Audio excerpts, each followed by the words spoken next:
ہماری انرجیز جو ہیں وہ کہیں اور لگنی چاہیے، کہیں اور لگ رہی ہیں اس وقت ملک کے اندر۔ پی ٹی آئی ایک طرف ہے، عمران خان صاحب جیل میں ہیں، ان کی جو جماعت ہے وہ یہ سمجھتی ہے کہ ہمارے خلاف سارے کا سارا جو کچھ بھی ہو رہا ہے وہ اسٹیبلشمنٹ کر رہی ہے۔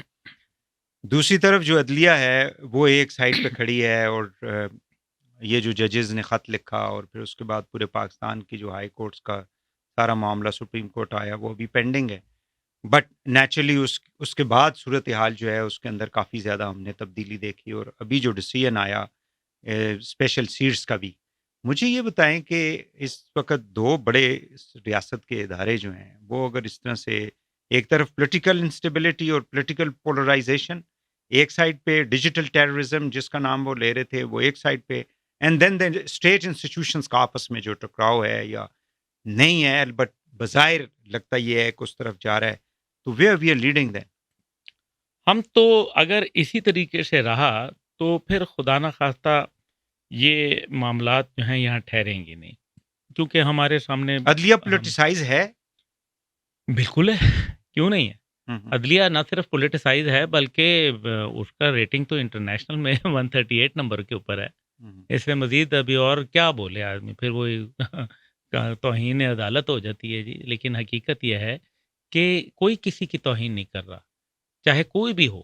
توہین تو وہ خود اپنی کرواتے ہیں، اپنی حرکتوں، اپنے کاموں اور اپنے عمل کی وجہ سے، اپنے کردار کی وجہ سے۔ ان کی جب باتیں نکلتی ہیں باہر، جو ہے وہ جائیدادیں نکلتی ہیں، فلانا ہوتا ہے، ڈھمکانا ہوتا ہے، جب اشاشے باہر آتے ہیں اور پتہ نہیں جن کے اشاشے باہر آتے ہیں بجائے سزا ان کو ملے، وہ ایف بی آر والے جو بتاتے ہیں انہیں کو سزا مل جاتی ہے۔ تو یہ میں نے آپ سے وہی بات کی نا کہ جس کو جزا ملنی چاہیے اس کو سزا ملتی ہے۔ تو دیر از اے فیئر اور there is a threat of any emergency یا کچھ اس طرح کا؟ یہ جو لوگ کچھ کہہ رہے ہیں جی مارشل لا بھی لگ سکتا ہے، پچھلے دنوں کچھ مارشل لا لگائے بغیر کام نہیں بنے گا، آج نہیں تو کل۔ کیا یہ تمام چلیں یہ بات فیصلہ کرتے ہیں اب، مطلب ایک لیٹ سے فیصلہ آتا ہے عمران خان صاحب کو دوبارہ وزیر اعظم ری انسٹیٹ کر دیتی ہے عدلیہ، اس سے استحکام آ جائے گا پھر پاکستان میں؟ جی فرمائیے، میں آپ سے ایک سوال پوچھ۔ لیکن وہ کہتے ہیں ول آف دا پیپل ہے نا۔ ول آف دا پیپل کہاں ہے حضور؟ Social media is not going to وہ کوئی لوگوں کا ذہن نہیں بتاتا۔ سوشل میڈیا کے اندر ہمیں نہیں معلوم کہ ڈس انفو لیبس کام کر رہی ہیں، بھارتی میڈیا کام کر رہا ہے، اسرائیلی میڈیا کام کر رہا ہے، مغرب کی پوری ایک جو ہے۔ اب میں نے یہ کیسے جج کیا جا سکتا ہے کہ ایک پولیٹیکل پارٹی جو ہے وہ اپنے ملک کے خلاف جو ہے وہ اس قسم کی مہم کے اندر انوالو ہے؟ کیوں ماضی میں نہیں ہوئی؟ نہیں ماضی میں نہیں ہوئی، جی نہیں ایسٹ پاکستان میں کیا ہوا؟ ماضی میں نہیں تھا کیا تاریخ بھری پڑی نہیں ہے ایسے؟ ہے نا؟ اگر تاریخ کو اٹھا کے دیکھیں تو آپ کو ایسے بہت ساری مثالیں مل جاتی ہیں ان کی نظر میں۔ لیکن میں جو گزارش کر رہا ہوں کہ جو پولیٹیکل دیکھیں نا، اسی کو آپ ایک ہم نے ہیرو بنایا، پولیٹیکل ہیرو۔ ویسے تو وہ کرکٹ کے ہیرو تھے ہی، 2010-11 کے بعد جو ہے جس طرح سے ان کام کیا گیا غلط کیا نہیں، لیکن اب غلط تو کہنے سے آپ نے نہیں، جب تک ان لوگوں کو سزا نہ ملے، آج بھی جن لوگوں نے یہ سارا کچھ کیا، I mean, then everybody is responsible. No? It's not only the Imran who is responsible for this. Then of everybody should be, brought to the justice. So that's what I'm saying. کیوں نہیں؟ جن لوگوں نے اس ایسے مطلب صورتحال پیدا کر کے ایک ایسا آپ نے پوری ملک کو جو ہے وہ آپ نے بتایا جی کہ یہ تو یہاں پہ سارا کچھ جو ہے نا ہر طرف رہالی ہوگی اور سارا کچھ ہوگا، وہ تو کچھ بھی نہیں ہوا۔ آپ نے دیکھیں سب سے بڑی بات اور ایک دم آپ نے جو ہے نا وہ 360 ڈگری جو ہے وہ ٹرن لے لیا۔ کیا یہ اسٹیبلشمنٹ کا ایک متفق کا فیصلہ نہیں تھا کہ نواز، زرداری، مولانا، دس دیٹ دی ادر، یہ پی ٹی ایم اور جے یو آئی اور دس دیٹ دی ادر اور اے این پی، یہ سب ریڈنڈنٹ ہو گئی ہیں، تھا نا؟ اور اس کے بعد عمران خان کو لے کے آئے، پھر عمران خان بھی جو ہے وہ ثابت ہو گئے، تو پھر عمران کے بدلے میں چوائس جو تھی وہی جو جن کو آپ نے پہلے ریجیکٹ کیا وہی دوبارہ آپ نے لے آئے ہیں۔ آج پرابلم ہی یہی ہے کہ لوگوں کو عمران صاحب کے علاوہ کوئی چوائس نہیں نظر آ رہی، کیونکہ یہ باقاعدہ لوگوں کے ذہنوں میں ڈالا گیا کہ یہ گندے ہیں لوگ، شاید وہ اتنے گندے نہ ہوں، لیکن ان کے ذہنوں میں ڈال دیا گیا کہ کیپٹ آن کانسٹنٹ جو ان کے پاؤنڈنگ تھی، اس سے یہ پتا چلا کہ جناب یہ لوگ گندے ترین ہیں. آپ نے لا کے انہی کو دوبارہ بٹھا دیا، اس لیے عوام بدک گئی. عوام بدک گئی. آج آپ ایک متبادل، اور میں یہ سمجھتا ہوں کہ یہ وقت ہے، اور تحریک جوانان پاکستان جو ہے وہ ایک نیا سوچ اور نئی فکر ہے، اور ہم یہ سمجھتے ہیں ہماری پالیسی جو ہے عدلیہ کے حوالے سے کہ ہم چاہتے ہیں کہ آزاد عدلیہ ہو لیکن اکاؤنٹیبل عدلیہ بھی ہو. یہ نہیں ہے کہ شتر بے مہار ہو. ہر آدمی اکاؤنٹیبل ہونا چاہیے، ہر ادارہ اکاؤنٹیبل ہونا چاہیے. اور سب سے بڑی ادارے سے جو غلطی ہوئی وہ یہ کہ جب وہ عمران خان صاحب کو ہیرو بنا رہے تھے، تو پولیٹیکل ہیرو، تو وہ اس ٹائم پہ انہوں نے تمام جو ان کے مخالفین تھے ان کو زیرو کر کے رکھ دیا تھا. جبکہ تاریخ میں یہ ہے کہ ہمیشہ جب آپ کسی ایک آدمی کو ہمیشہ لٹکتی تلوار رکھتے ہیں سر کے اوپر، وہ آپ نے ہٹا ویسے یہ تو آئی تھنک تو غلطی تھی نا. یہ ڈو یو تھنک کہ بھی آئی مین ہمارے جو بھی انسٹیٹیوشنز ہیں، even establishment, they should now come out of all this, یا پھر ان لوگوں کو ڈسکریڈٹ کر. How can they come? ہاں، ڈسکریڈٹ والی بات ٹھیک آپ نے کہی ہے. یہ عوام نے ان کو ڈسکریڈٹ کر دیا فار گاڈ سیک. نہیں ہے، میں آپ کو سچ بتا رہا ہوں. عمران خان صاحب، اگر نہیں، میرا مطلب ہے کہ دیکھیں نا، اسٹیبلشمنٹ کو یہی سیاسی لوگ جو ہیں وہ استعمال کرتے ہیں اپنے مقاصد کے لیے. جب وہ اقتدار سے باہر چلے جاتے ہیں تو پھر ان کو یہی آئی ایس آئی ہوتی ہے، برا برا کہتے ہیں، سارا کچھ کہتے ہیں. This is what I am seeing. بھائی نہیں، یہی آپ عمران خان صاحب کو یہ بتائیں. دیکھیں نا، عمران خان تو آپ 12 بجنے سے پہلے وہی باجوہ صاحب جو تھے، he was one of the most loyalist person. نہیں، میں آپ کو وہی گزارش کر رہا ہوں. جی ہاں.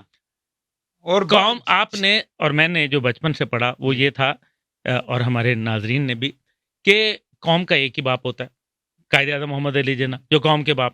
لیکن ہمیں عمران خان صاحب نے بتایا کہ نہیں، قوم کا دوسرا باپ جنرل باجوہ بھی ہیں. یہ انہوں نے بتایا کہ وہ قوم کے باپ ہیں.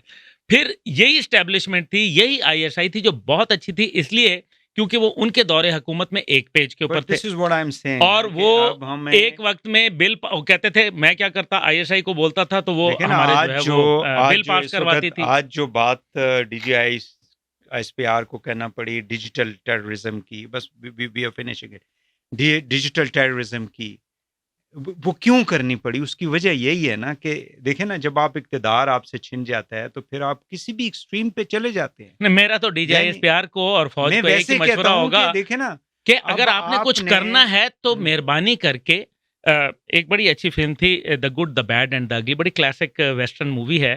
اس کے اندر وہ ایک کیریکٹر ہوتا ہے اگلی، وہ یہ بتاتا ہے، وہ ایک آدمی آتا ہے، وہ اس کے ساتھ اس کو کہیں اس نے پہلے مارا ہوتا ہے، اس کا ایک بازو کٹ جاتا ہے. وہ کہتا ہے میں رائٹ، میرا بازو تم نے کاٹ دیا، میں لیفٹ سے سیکھا، اتنے سال میں تمہارے پریکٹس کرتا رہا، پیچھے پھرتا رہا، یہ کیا وہ، بڑی ایک لمبی سٹوری سناتا ہے. تو وہ اگلی کچھ بھی نہیں کرتا، وہ نیچے سے جو ہے نا گولیاں مار دیتا ہے اس کو 2-3. تو وہ مرتے ہوئے یوں ہاتھ کرتا ہے، تو اس نے وہ کہتا ہے آگے سے، when you have to shoot shoot don't talk. جب آپ نے کچھ کرنا ہے تو کر کے دکھائیں. یہ باتیں میں نے آپ سے کہا، یہ ابھی عقل مندوں کے لیے D G I S P R کی پریس کانفرنس اشارہ ہے، اس میں بہت کچھ ہے. بیوقوفوں کے لیے وہ ایک وارننگ ہے. اور پاکستان کے دہشت گرد، چاہے وہ ڈیجیٹل ہیں چاہے وہ عملی دہشت گرد ہیں، جو اسلحہ بردار دہشت گردی ہے، ان کے لیے وہ موت کا پروانہ ہے. یہ بات طے ہے. اس کے بعد پہلی وارننگ ہوتی ہے 7 مئی، دوسری وارننگ ہوتی ہے کل کی پریس کانفرنس، تیسری پریس کانفرنس جو ہے وہ کچھ اور ہو سکتی ہے. کانسٹیٹیوشن ایونیو پہ ہوگی، یہ میں نہیں کہہ سکتا، لیکن تیسری پریس کانفرنس جو ہے وہ کچھ اور ہوگی. شاید ٹی وی اسکرینیں دھندلا جائیں یا کچھ ایسے، مطلب ہو سکتا ہے. ڈو یو تھنک کہ ایسی سچویشن بالکل ہو سکتی ہے، کیوں نہیں؟ انسٹیٹیوشن کے اندر ایسی کوئی فیلنگز ہے؟ نہیں، انسٹیٹیوشن کی فیلنگ نہیں ہوتی کبھی بھی. انسٹیٹیوشن کبھی بھی نہیں آنا چاہتا. مٹ جائے گی خلق خدا تو جو ہے انصاف کرو گے، یہ کون لوگ بولتے ہیں؟ عوام بولتی ہے نا. پاکستان زیادہ مقدم ہے یا پاکستان کی سیاست؟ پاکستان کے لوگ زیادہ، جو آپ اور میں، کوئی ایسے اس سارے سینیریو میں آخری شخصیات مقدم ہیں شہباز یا شریف پاکستان کو کہاں دیکھتے ہیں؟ شہباز شریف صاحب، the prime minister, you know, where you see this government in all this scenario? They they are useless. They are unable to deliver. میں شہباز شریف صاحب کا پرسنلی ایڈمائرر ہوں. میں نے ان کو بطور سی ایم پنجاب بہت اچھے کام کرتے دیکھا, تو لیکن چیف منسٹر پنجاب نہ لگا دیں. لیکن ہاں شاید وہ بہتر کام کر سکیں. لیکن جب میں نے ان کو دیکھا پی ڈی ایم کی گورنمنٹ میں پہلی دفعہ وزیر اعظم, اور اب جو میں ان کو دیکھ رہا ہوں, میں مایوس ہوں. میں ان کی کارکردگی سے, لیکن وہ کہتے ہیں اتنے حالات خراب ہیں, میں کیا کروں, میرے ہاتھ پاؤں باندھے ہوئے ہیں. یہ باتیں تو عمران خان صاحب بھی کہتے تھے. میں کیا کروں, میرے یہ باتیں تو عمران خان صاحب بھی بیچارے دن رات لگے تو رہتے ہیں, بھاگ رہے ہیں, یہ میٹنگز وہ meetings. Look busy and do nothing. Look busy and do nothing. وہ یہ پتہ نہیں یہ لطیفہ سنانا سب سے بینیفیشری بندہ اس سارے سینیریو میں کون ہے؟ سب سے بینیفیشری آصف علی زرداری صاحب. زرداری صاحب تو پھر دیکھیں نا, اب وہ عمران صاحب کے ساتھ بھی محبتیں رکھتے ہیں, وہ جو ہے مولانا صاحب کے ساتھ بھی ہیں, شریف خاندان کے ساتھ بھی ان کے اچھے تعلقات ہیں. بس منہ میں رام رام ہے. بہت شکریہ آپ کا, بہت شکریہ عبداللہ گل صاحب, چیئرمین تحریک نوجوانان پاکستان. آپ نے بڑا قیمتی وقت ہمیں دیا. You spoke on a very important issue of terrorism and internal politics, جس کی وجہ سے پاکستانیوں کی زندگی کے اوپر کافی زیادہ جو ہے وہ منفی اثرات جو ہیں وہ مرتب ہو رہے ہیں. خاص کر یہ ہماری جو اکانومی ہے اس کی وجہ سے لوگ کافی زیادہ پریشان ہیں. بہت شکریہ, آپ تشریف لائے. ناظرین آج کے لیے اتنا ہی, اجازت دیجیے. اللہ.